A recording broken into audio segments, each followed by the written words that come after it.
What's up guys, Creighton here from LogicLounge.com. This week we're going to be reviewing the Roku 3.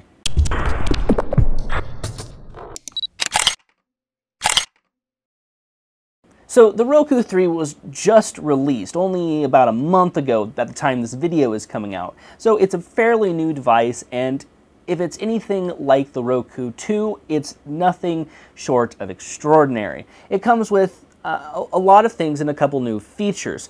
First off, it has this nice motion controller with volume buttons on one side, a lot of buttons on the top. You can use it even as a gaming controller. It has sensors in it so that you can move it around the screen when you're playing games. That's right, you can play games on your Roku 3. But something new about this controller that you might not know is that it has a headphone jack in it. And it comes with a pair of in-ear headphones that are conveniently colored purple, like the main colors of the Roku, and you can listen to your content through the remote. So that's kind of a cool and unique-ish feature that some people might catch on to and like. And then you have the unit itself. It's very, very small. If I can hold this up here without disconnecting anything, you can see it is a very small device, smaller than my hand.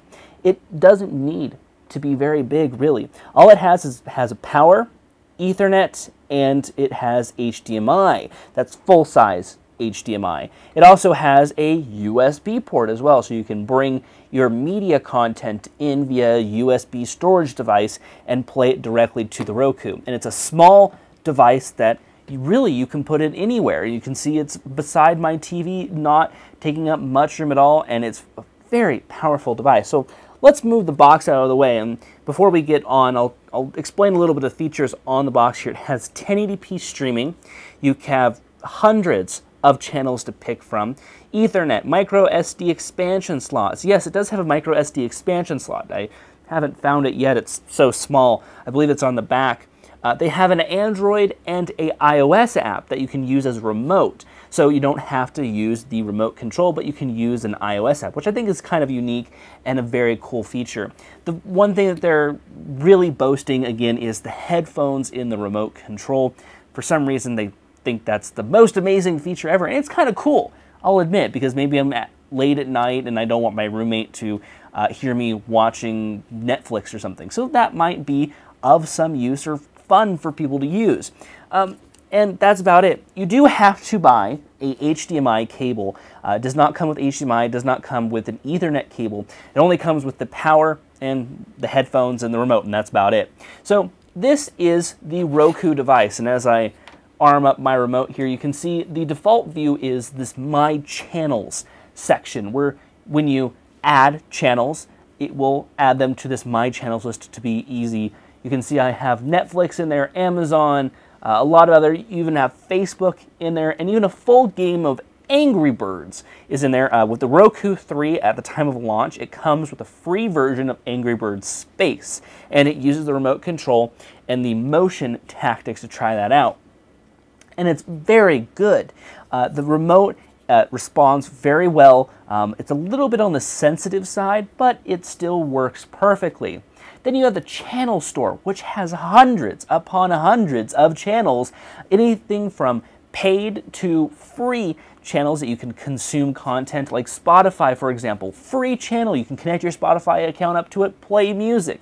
You have stuff like the Sci-Fi channel, where you can get caught up on all of your news and stuff. You have game packs. You see this 4-game adventure pack for $5.99. It's a wonderful device. It's jam-packed full of content. It has a very rich developer platform. A lot of people use it. Again, you can choose from games, movies, music, news, weather, sports. You have all of these different settings that you can do and all these different channels, and it's a wonderful device. Compared to something like the Apple TV, it just doesn't have as much the Apple TV doesn't have as much content, I believe, as the Roku, because you can add user-generated channels in here. You can have developers easily develop for this platform over the Apple TV, really. You have search features, so if you know of something that you want to search for, you can search for it right there. It's a very powerful, small device with 1080p. It's great for your home theater, great for maybe entertainment for the kids if they like Angry Birds or any other type of games. It's a nice media center. It's wonderful for anybody that, and at the $99 price tag, it's basically a compulsive buy. I know I picked one up when it was first released, and well, I'm not regretting picking it up. It has lots of features, tons of stuff that we can't even, well, fathom to show you right now, but it's wonderful. I like it. A couple downsides, I guess you could say. It does get quite hot. This has only been plugged in for a couple minutes, and it's a little bit toasty, not overly hot, so heat may be an issue. Some channels that I've been fiddling with tend to kind of freeze and crash sometimes, get a little bit lagged up.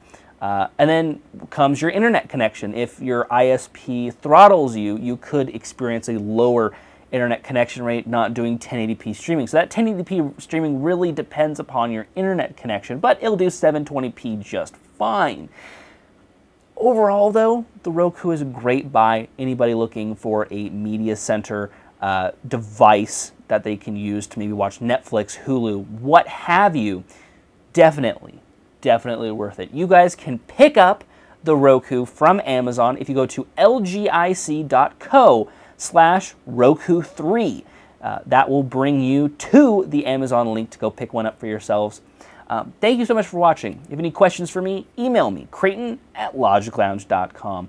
Of course, you can also visit our website, LogicLounge.com, or social media profiles. Go ahead and follow us on our social media profiles, Facebook, Twitter, Google+, all under the username of LogicLounge.